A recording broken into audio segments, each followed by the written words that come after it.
Quiero que sepas que Pan de Vida es tu casa. Aquí puedes venir tal como eres, porque yo no voy a cambiar a nadie.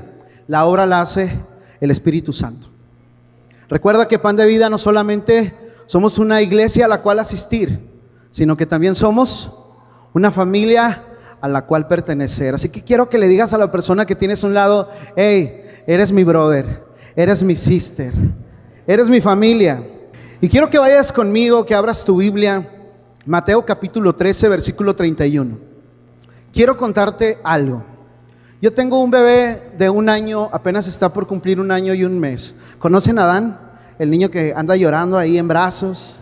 Dicen que es el niño de aquí de la comunidad porque de repente lo ves con uno y luego de repente ya lo ves allá. ¿Y dónde está Dan? Y lo traen allá de aquel lado.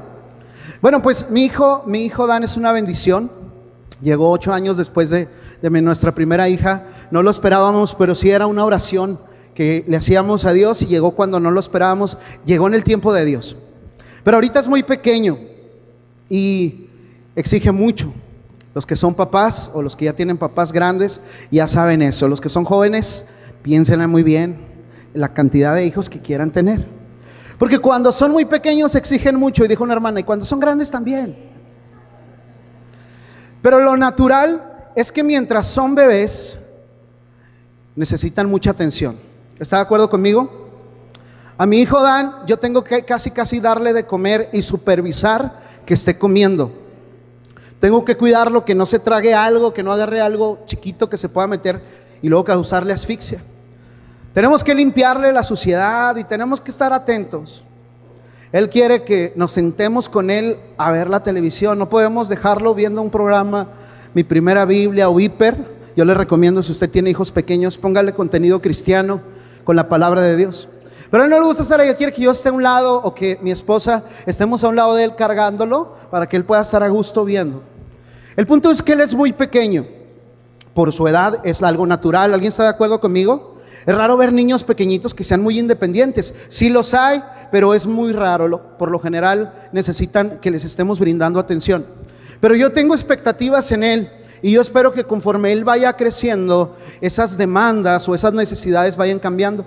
Mi hija Sara tiene 9 años y ella ya es más independiente, ya se cambia sola, ya se baña sola y ya hace muchas cosas sola. Todavía tenemos que supervisarla en algunas cosas que esté haciendo bien. Y también tengo expectativas sobre ella, porque yo espero que cuando sea mayor ella pueda valerse por sí mismo.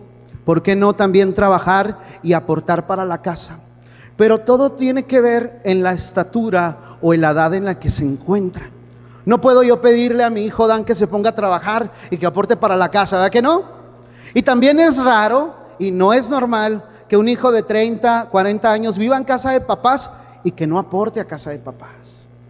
Conforme a la edad o a la estatura es la demanda o la atención que se le brinda a cada persona. ¿Está de acuerdo conmigo en eso? ¿Sí? Todos estamos de acuerdo con esto porque es lo natural. Mira lo que dice la palabra de Dios en Mateo 13. Otra parábola les refirió diciendo: el reino de los cielos es semejante al grano de mostaza. Diga conmigo, grano de mostaza. Ya se acordó de la canción, ¿verdad que sí? Muy bien. Que un hombre tomó y sembró en su campo. Diga conmigo, sembró en su campo. El cual a la verdad es la más pequeña de todas las semillas. Diga conmigo, semilla. Pero cuando ha crecido es la mayor de las hortalizas. Diga conmigo, hortalizas. Y se hace árbol. Diga conmigo, árbol. De tal manera que vienen las aves del cielo y hacen nido en sus ramas. Cierra sus ojos y acompáñenme a orar. Gracias, papá. Gracias porque tú eres bueno, y el día de hoy nos abres tu hermosa palabra. Señor, queremos que nos hables al corazón. Queremos salir de esa puerta transformados y renovados, retados por tu palabra, Señor, impactados por ella para vivir la vida diferente que se vive allá afuera. Señor, hoy abrimos el corazón Abrimos nuestra mente y nuestros ojos, nuestros sentidos están puestos hoy en escuchar tu voz, en el nombre de Jesús. Amén. El título de la palabra de hoy se llama La fe necesita crecer.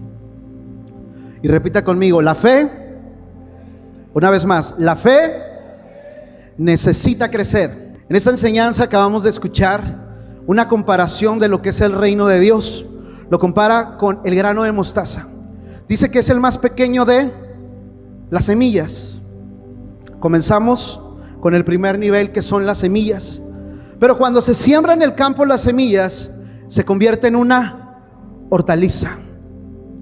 Y después esa hortaliza se hace un árbol. ¿Y qué sucede cuando se hace un árbol? Dice que vienen las aves de los cielos y hacen nido en ese árbol. Da semilla nuevamente, forma un follaje muy grande para que la gente pueda tener abrigo, sombra en él, y además las aves de los cielos puedan venir y habitar en él. Te hacía al principio una comparativa con respecto a mis hijos, porque la vida del cristiano es muy similar a la de una familia, y también la compara la Biblia con esa semilla. Todos comenzamos. Quiero hablarte de 4 niveles de fe en los que se encuentra el grano de mostaza, desde una semilla hasta convertirse en un árbol. Número 1, comienzo con el primer nivel de fe, que se llama la fe para llegar a la iglesia. Y ese es el nivel de la semilla. ¿A quién de ustedes alguien le insistió más de 3 veces para venir a la iglesia? Alce su mano con confianza. Díganle, ¿cuántos de ustedes los insistieron? Ya me decían muchas veces, te invito a la iglesia, te invito a la iglesia. Pero éramos tercos y no quiero ir y no tengo ganas y eso no es para mí y eso está aburrido. Pero de alguna u otra manera llegamos. Una semilla de alguien que te dijo, te invito a la iglesia. Y esa semilla llegó a tu corazón. Tuviste la fe tan pequeña para poder llegar a la casa de Dios, a la iglesia. Ya estás aquí, pero dentro de ti hay una semilla. Vamos al siguiente paso, pero antes de eso, la fe que tienes para llegar a la iglesia es la fe necesaria para que seas salvo. Alcen su mano los que el día de hoy hicieron la oración de fe al entregar su vida a Cristo. Levanten su mano los que recibieron a Cristo. Damos gloria a Dios. Pero ¿quiénes lo hicieron por primera vez? Nunca habían hecho esta oración. ¿Quiénes lo hicieron por primera vez? Acá, muy bien. Allá, muy bien. Atrás, muy bien. Algunos de nosotros la hemos estado haciendo durante un tiempo. Y yo les digo, con una vez es suficiente. Pero si usted necesita orar, hágalo. No hay problema. La idea es que usted necesitó la fe de una semilla. Diga conmigo, semilla. Semilla. Una vez más, diga conmigo, semilla. Para poder entregar tu vida a Cristo y llegar a la iglesia. Aquí se cumple lo que dice el Salmo 133. Dice, porque ahí envía Dios bendición y vida eterna. Llegó la salvación a la casa, a la iglesia cuando llegaste, y tan solo se necesitó una semilla, la fe de una semilla para llegar a la iglesia. En el siguiente paso es la fe para permanecer en la iglesia, porque ya hicimos la primera parte, que fue llegar a la iglesia, pero a veces nos cuesta permanecer en la iglesia. Nos cuesta mucho. Yo te digo la verdad, a mí me costó mucho, y yo creo que más de 2 o 3 personas de los que están aquí les costó permanecer en la iglesia, porque es la parte más difícil.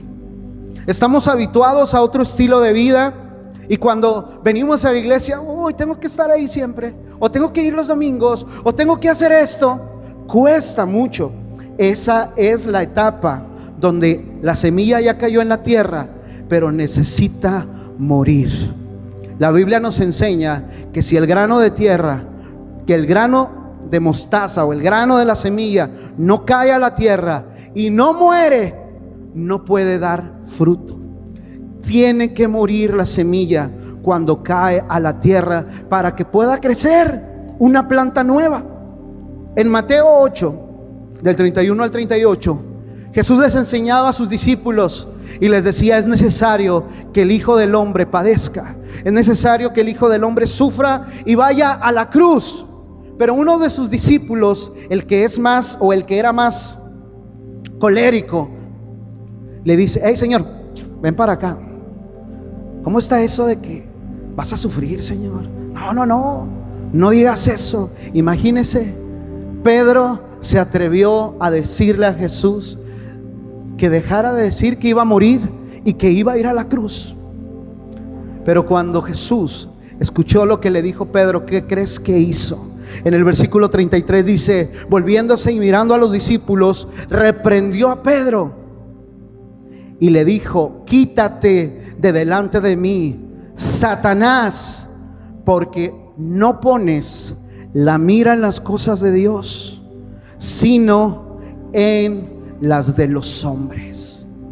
En esta etapa donde la semilla tiene que morir, necesitas tú también morir. Necesitas poner tu mirada ahora en las cosas de arriba y no en las de los hombres y no en las de la tierra, porque las cosas que hay aquí en la tierra son perecederas, se acaban, y además, déjame decirte esto, siempre te van a dejar un hueco en el corazón.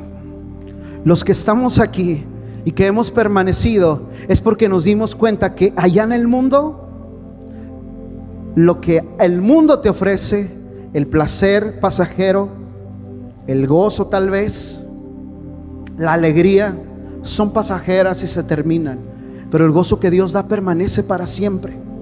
En esta etapa necesitas morir a las cosas del mundo, a las cosas de la tierra, de los hombres, y poner tu mirada en las cosas de arriba.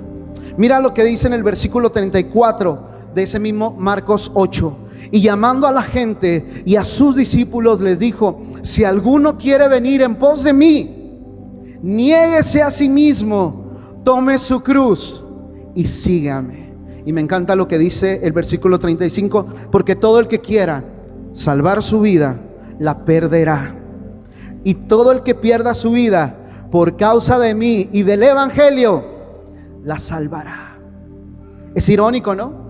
Porque creemos que el mundo nos puede dar seguridad, creemos que tener una cuenta bancaria llena con muchos ceros nos puede dar seguridad, que tal vez tener salud, tal vez tener bienes materiales como una casa, como un coche, nos puede dar seguridad. Pero aquí nos dice que todo el que quiera salvar su vida, Jesús, por causa de mí la perderá. Pero todo aquel que pierda su vida, y se refiere a entregar todo aquello que hay en nosotros que nos impide caminar en la vida cristiana. Hay muchas cosas que Dios quiere ir limpiando, pero estás en la etapa en la que la semilla ya cayó en la tierra y ahora necesita morir. Diga conmigo: morir. Y dile al que tienes a un lado: hey, tienes que morir. Si quieren venir en pos de mí, dijo Jesús, niégate a ti mismo. ¿Y qué significa negarse a sí mismo? Sabes que esta carne quiere hacer lo que siempre hacía en el mundo: pecar, mirar pornografía, bailar, no sé, cosas que nos pueden distraer de conocer a Dios.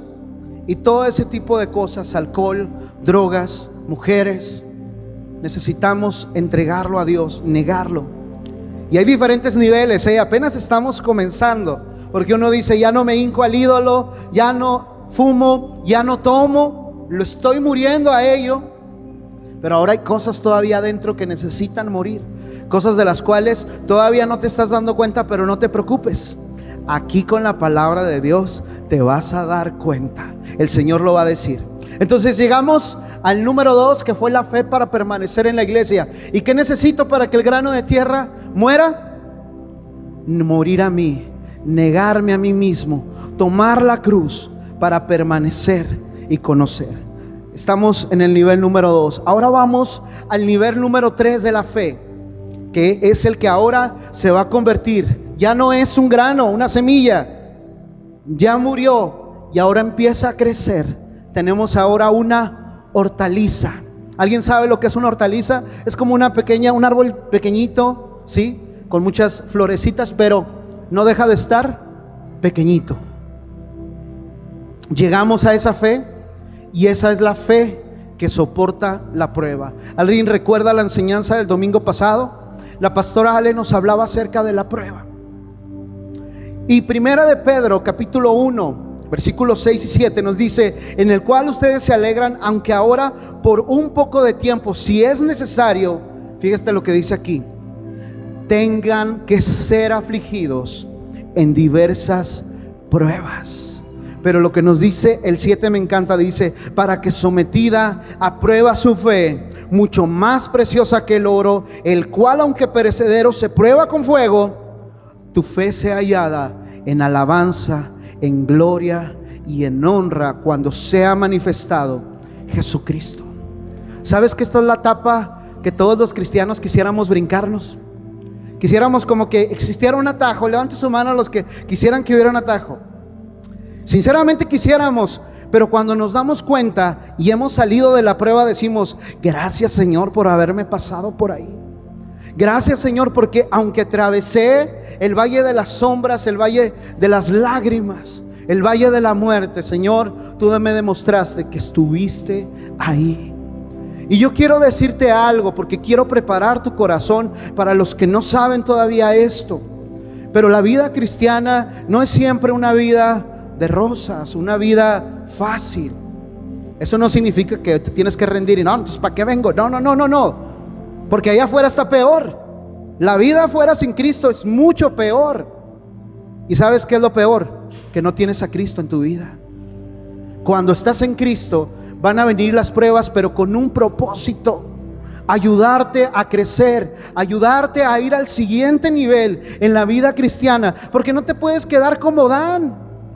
Mi hijo Dan tiene 1 año, es muy pequeño, él necesita crecer y él va a tener que aprender. No te puedes quedar como una hortaliza. Tienes que completar el proceso de ser una semilla a convertirte en un árbol.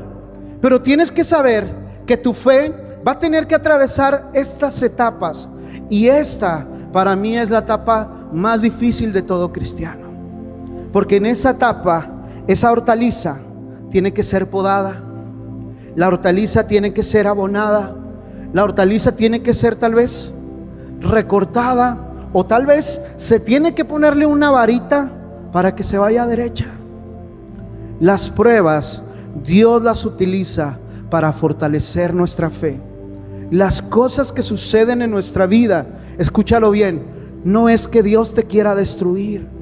Dios no quiere destruir a sus hijos, pero Dios las usa para que nuestra fe sea más fuerte, para que así como el oro se refina, se purifica a través del fuego, también tu fe se fortalezca. Mira lo que dice Hebreos 5:7.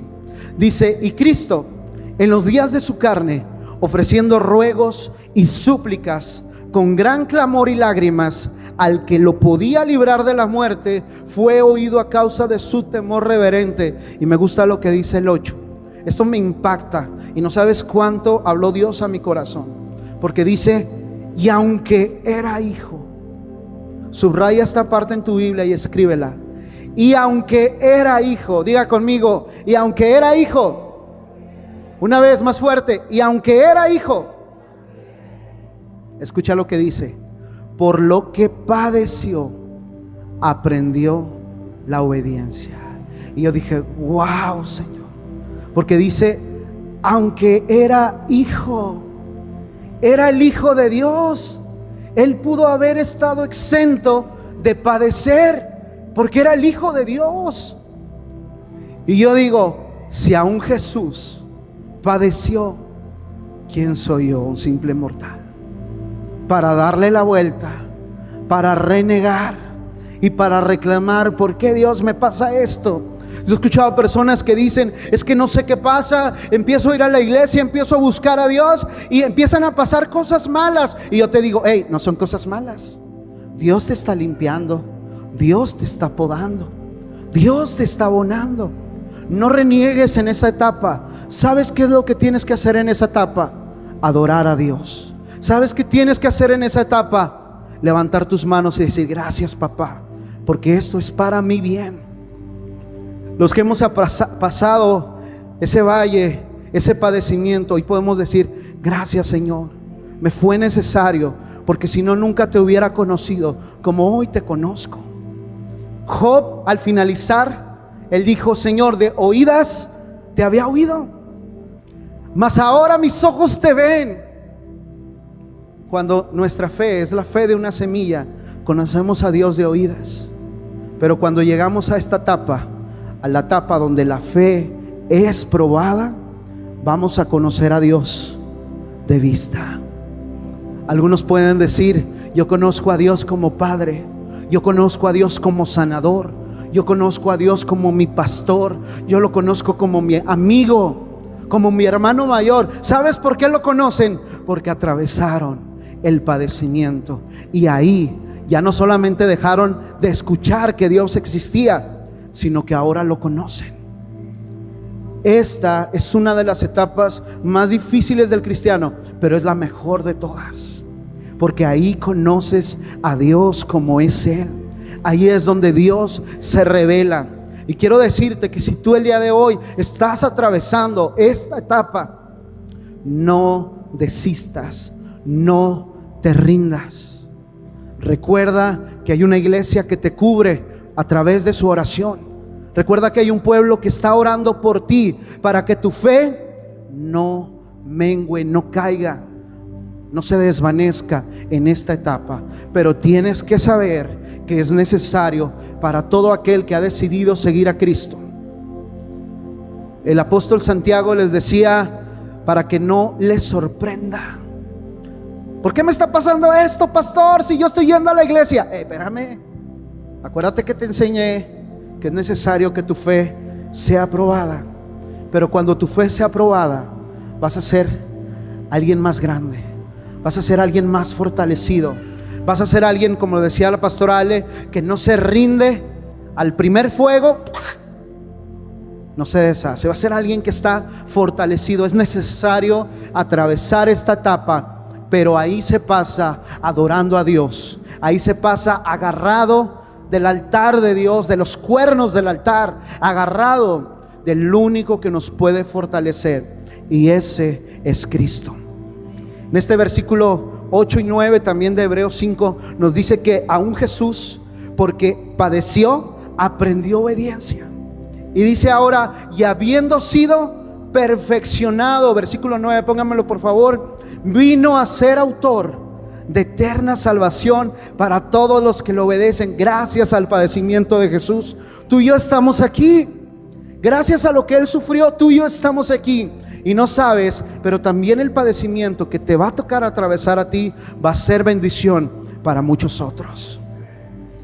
Tú vas a poder ayudar a alguien que en este momento está sufriendo, porque tú ya pasaste por ahí.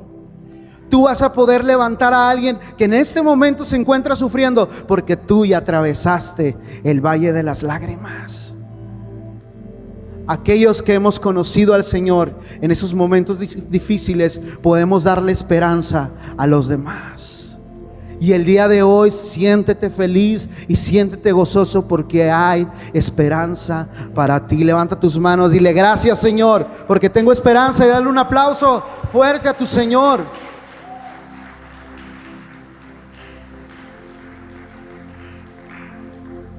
Y así como Jesús, la prueba nos perfecciona, la prueba nos hace mejores. Así que no le huyas. Dile al que tienes a un lado: no le huyas. Dile también: y no reniegues. En ese momento tenemos que adorar a Dios. Y voy con el último punto. Dijimos que comenzó la fe como ¿qué? Semilla. ¿Qué tuvo que hacer la semilla cuando cayó en el campo, en la tierra? Tuvo que morir. Después se convirtió en una hortaliza que está siendo podada, que está siendo trabajada. Y vamos al siguiente nivel de fe, que es un árbol. Y aquí me voy a detener un poquito, porque quiero contarte una historia. Daniel capítulo 3 nos habla de 3 jóvenes. Bueno, no sé si eran jóvenes, pero eran los amigos de Daniel: Sadrac, Mesac y Abednego. Si un día usted tiene un hijo, póngale uno de estos nombres, ¿sí? ¿Se escuchan bien? O mejor, póngale Nabucodonosor, como usted quiera, así, una de las dos. Resulta que este rey perverso, Nabucodonosor, levantó una estatua para que todos la adoraran. Y él decía que cuando sonara la trompeta, el cuerno, la cítara y hay un montón de instrumentos, que en ese momento cuando sonara, todas las personas en su reino tenían que inclinarse y adorar la estatua que Nabucodonosor había levantado en su honor. Pero había 3 hombres que cuando escuchaban esto no lo hacían. ¿Sabe quiénes eran? Sadrac, Mesac y Abednego. Y entonces los demás que estaban ahí con ellos los vieron y fueron a chismearle al rey. Oye, rey, cuando suena eso, hay unos cuates que no se postran ante la estatua. El rey se enojó y diga, mándenlos traer.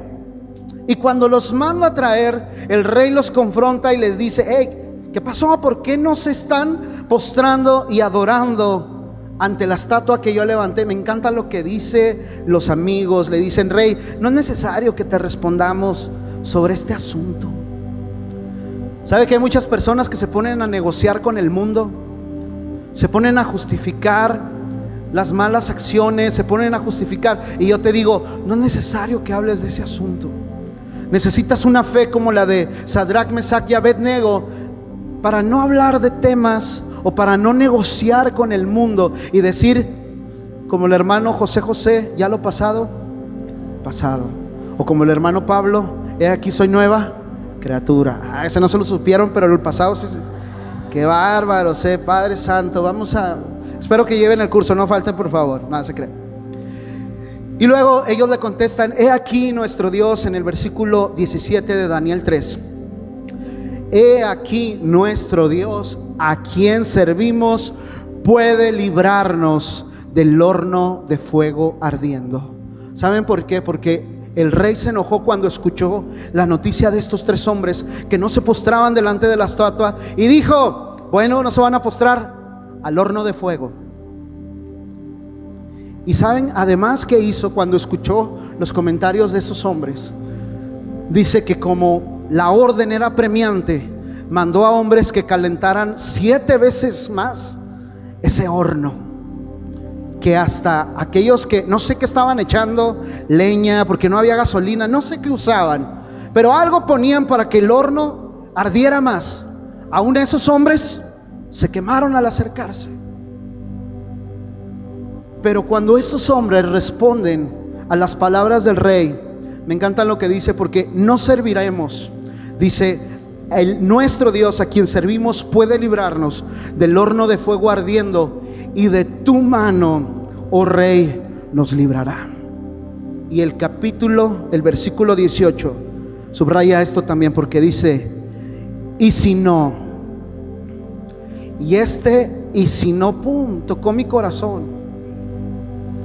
¿Qué significa y si no? Es saber y conocer que tienes un Dios soberano, que si Dios quiere puede hacer un milagro, pero también y si no quiere, aún así tú le vas a seguir adorando a Él nada más. ¿Sabe que llegar a este nivel de fe es uno de los niveles más altos? Porque la gente dice, ¿por qué si yo busco a Dios me pasan cosas malas? Señor, ¿que no se supone que tú me tienes que responder de igual manera? Y yo te digo, no se supone, porque Él es Dios, es soberano. Y este es el nivel de fe que debe de tener el árbol. Aquel que sabe que Dios le puede librar de la muerte, pero también que sabe que si Dios no quiere, acepta la voluntad de Dios. No reniega de Dios, sabe que Dios sabe por qué hace las cosas. Que en lugar de decir, ¿por qué, Señor?, le dice, ¿para qué, Señor? ¿Qué quieres enseñarme con esto? ¿Qué tengo que aprender de esto? Aquel que está en ese lugar es el que se ha convertido en un árbol, que tiene la fe ahora para entender a un Dios soberano. Dice que entonces cuando el rey mandó echar a estos hombres, a Sadrach, Mesach y Abednego, al horno de fuego ardiendo, ¿sabes qué ocurrió? Esos hombres descansaron en la soberanía de Dios, pero Dios quiso revelar su poder a este rey y a todos los demás hombres. Dice que mientras ellos fueron arrojados al fuego, el rey se asomó al horno y entonces no vio a 3, sino que vio a 4 moviéndose dentro del horno. Y él les preguntó a las personas: hey, ¿que no eran 3 los que echaron en el horno? Se supone que sí, rey. Pues yo veo a 4. ¿Y quién era ese cuarto? Dijo el rey: yo veo uno semejante al Hijo de los dioses que está con ellos en el horno. Si tú sabes quién es ese, dale un aplauso fuerte al Señor. Aquel que tiene la fe de un árbol sabe que Dios está en medio del fuego. Ese es el Dios que tienes. Ese es el Dios que te acompaña en el horno de fuego. Si hoy lo estás pasando, tienes que saber que no estás solo. Tienes que saber que hay alguien que está contigo y que se pasea ahí contigo. Me encanta porque se sorprende el rey y todas las personas cuando los mandan sacar. Y estos hombres salen como si nada. Dice que no olían ni a fuego. Mire, usted y yo nos salimos un ratito al sol y andamos oliendo a puro sol. Y a todo lo demás que no le digo, pero por lo menos a sol estamos oliendo. Pues estos 3 hombres, Sadrach, Mesach y Abednego, no olían ni a fuego, ni a humo, ni a nada. Tú tienes que saber que en medio del horno de fuego Dios te está acompañando y que no es para siempre lo que estás atravesando, que es ahí cuando salgas que Dios va a completar su propósito en ti, porque tu fe va a ser la de un árbol. Dios quiere llevarte de una semilla. Yo no sé dónde te encuentres hoy. Tal vez vienes hoy como una pequeña semilla. Tal vez el día de hoy tu fe está siendo como la de el grano que está cayendo a tierra y que está muriendo, porque Dios está empezándote a pedir que entregues aquellas cosas que hay en tu corazón que le están impidiendo a Dios ser el rey de tu vida. Y solamente tú sabes qué es eso que hay ahí. Pero es el momento en que lo entregues. Tal vez el día de hoy eres una hortaliza y estás aquí, ya brotó en tu corazón, pero eres una pequeña hortaliza y Dios está empezando a cortar y a podar. Deja que Dios trabaje en ti. Si lo dejas trabajar, Dios te va a hacer crecer y hacerte convertir en un árbol. Porque entonces volvemos a la parte del árbol. ¿Qué sucede cuando se llega a la fe de un árbol? Tienes ahora sombra para compartir. Tienes un lugar y un abrigo para que otros puedan venir a refugiarse en ti. Un árbol también da nido, da lugar, da vivienda para otras aves del cielo. ¿Y sabes qué más hace un árbol? Da semilla. Y el ciclo vuelve a empezar. Dios quiere que no te quedes en el lugar en donde llegaste. Dios quiere que te conviertas en un gran árbol de mostaza que pueda dar todas esas beneficios y bendiciones a los que te rodean, aquí a tu casa. Otra cosa importante de los árboles es que los árboles están plantados, ¿sí? Tal vez se mueven el viento, pero siguen plantados. El día de hoy el Señor quiere invitarte a que seas un árbol plantado. ¿Dónde plantado? Aquí en tu casa, aquí en Pan de Vida, porque Pan de Vida es tu casa. Dile al que tienes a un lado: Pan de Vida es tu casa. Versículo 28 de Daniel 13, y ya con esto termino. Entonces Nabucodonosor dijo: bendito sea el Dios de ellos, el Dios de Sadrach, de Mesach y Abednego, que envió su ángel y libró a sus siervos que confiaron en él y que no cumplieron el edicto del rey y entregaron sus cuerpos, fíjese bien, antes que servir y adorar a otro Dios que su Dios. Yo no sé cuántos están dispuestos a hacer esto en este momento, de entregar su vida antes que rendirse y adorar algo más que no es Dios. ¿Cuántos están o cuántos quieren llegar a ese nivel? Levante su mano y diga: Señor, yo estoy listo y estoy dispuesto. No sé cuánto me va a costar el recorrido. Yo no sé si hoy soy una semilla, si está muriendo la semilla, si soy una hortaliza. Lo que sí sé, Señor, es que quiero convertirme en un árbol. ¿Cuántos quieren convertirse en el árbol? Levante su mano los que quieren ser ese árbol y que quieren llegar allá. Este es el momento. Si tú te plantas en la casa de Dios, si tú eres constante en la búsqueda de Dios, si escuchas la palabra de Dios, si oras a Dios todos los días, si eres fiel y constante aquí en tu casa, en la iglesia, y Dios quiere llevarte de ser una pequeña semilla a ser un gran árbol. Dios quiere que tu fe no se quede en este nivel, sino que vaya todavía más allá. Te invito a